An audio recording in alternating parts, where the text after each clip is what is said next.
बोला चला डीजे अमित अपहर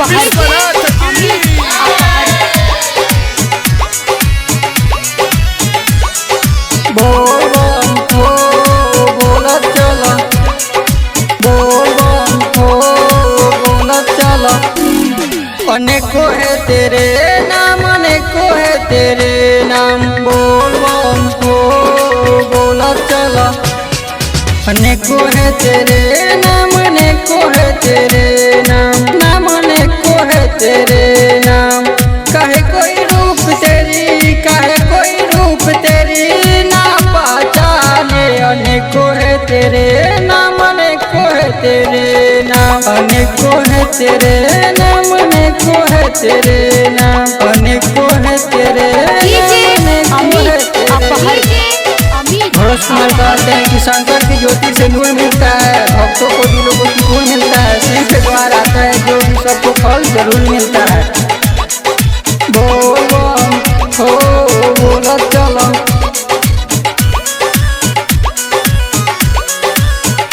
प्रेम से बोला बाबा विश्वनाथ की। हर कोई सावन में कांवर लेके आता है, शिव के जल चढ़ा के सुकून मिल जाता है। प्रेम से बोला बाबा विश्वनाथ की। हर कोई सावन में कांवर लेके आता है, शिव के जल चढ़ा के सुकून मिल जाता है। कोई मिलो दूर में, कोई मिलो दूर में, सबको जल चढ़ावे। अनेको है तेरे नाम, अनेको है तेरे नाम, अनेको है तेरे नाम, अनेको है तेरे नाम। डीजे अमित विश्वनाथ की।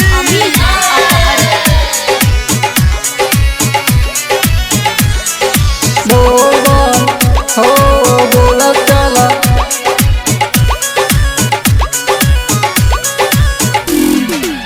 शिव भोले की सब पर कृपा नजर है, शिव भोले के आशीर्वाद से सब कुछ चलते हैं। प्रेम से बोला बाबा विश्वनाथ की।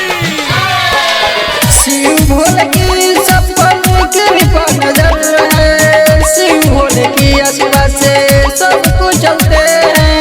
कैसे कांवर लाया भरोस, कैसे कांवर लाया भरोस, चले चढ़ाने। अनेको है तेरे नाम, अनेको है तेरे नाम, अनेको है तेरे नाम, अनेको है तेरे नाम। डीजे अमित अपहर, डीजे अमित अपहर, अमित अपहर।